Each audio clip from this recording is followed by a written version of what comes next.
Sino nga ba si Attorney Claire? Why are they asking for the resignation of PBBM? Si Attorney Clarissa Claire Castro ay isang huwarang Pilipina na nagmula sa isang payak na pamilya sa Quezon City. Ipinanganak siya noong June 27, 1969 at bata pa lamang ay nagpakita na siya ng sipag at determinasyon. Lumaki siya sa isang simpleng tahanan na nagturo sa kanya ng halaga ng edukasyon at malasakit sa kapwa. Hindi madali ang kanilang buhay pero hindi ito naging hadlang upang makamit niya ang pangarap na maging isang abogada. Maaga niyang pinangarap ang maglingkod sa bayan sa pamamagitan ng batas at katarungan. Sa kanyang pag-aaral, pinatunayan ni Attorney Claire ang kanyang talino at tiyaga. Natapos niya ang kursong Political Science sa University of Santo Tomas at ipinagpatuloy ang kanyang pag-aaral sa batas sa parehong universidad. Hindi siya basta-basta nagtapos dahil kinilala siya bilang cum laude. Pagkatapos nito, kumuha siya ng master's degree in law. Habang nasa kolehiyo, aktibo siyang lumahok sa UST Free Legal Clinic kung saan tumutulong siya sa mga mahihirap na nangangailangan ng libreng legal na payo.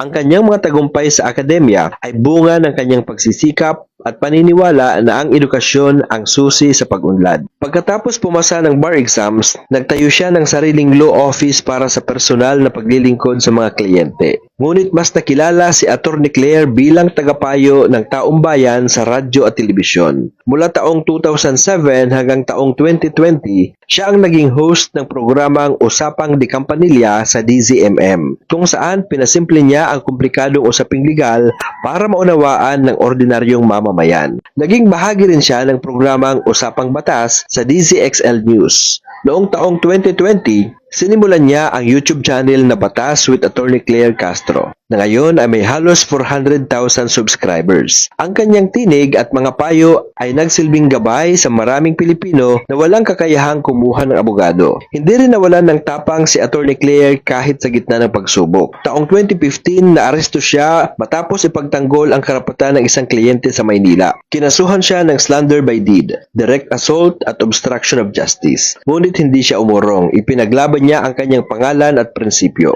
Kalaunan, napatunayan na wala siyang sala at napalaya rin ang mga pulis na nasangkot. Ang pangyayaring ito ang nagpatunay na hindi siya basta bumibigay sa hamon ng buhay at sa paninindigan para sa tama. Noong February 24, 2025, hinirang siya ni Pangulong Ferdinand Marcos Jr. bilang Undersecretary ng Presidential Communications Office at Press Officer ng Malacanang. Sa unang linggo pa lang ng kanyang panunungkulan, ipinakita niya ang kanyang husay at tapang sa harap ng media. Hindi siya natatakot magsabi ng totoo at ipagtanggol ang integridad ng kanilang opisina. Kilala siya sa matalinong pagsagot sa mga tanong ng press at sa kanyang mariing pagkontra sa disinformation at mga troll na sumisira sa pangalan ng pamahalaan. Ayon sa kanya, hindi po kami salesman dito. Kami ay messenger. Isang linya na tumatak sa marami. Hindi rin siya tumigil sa pagsusulong ng reforma.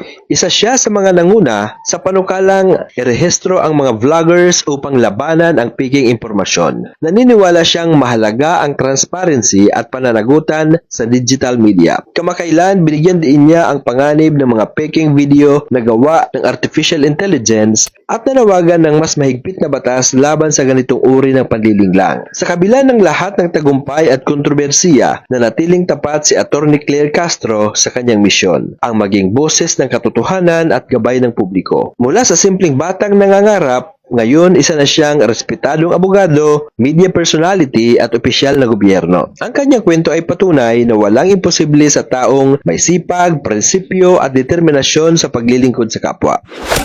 Sa pagtatapos ng kwentong ito, nais ko sanang itanong sa inyo, ano ang pinaka-nagustuhan mo kay Attorney Claire Castro at ano naman ang hindi mo gusto sa kanyang paraan ng serbisyo at pakikitungo sa publiko? Isulat sa comment section ang iyong opinion.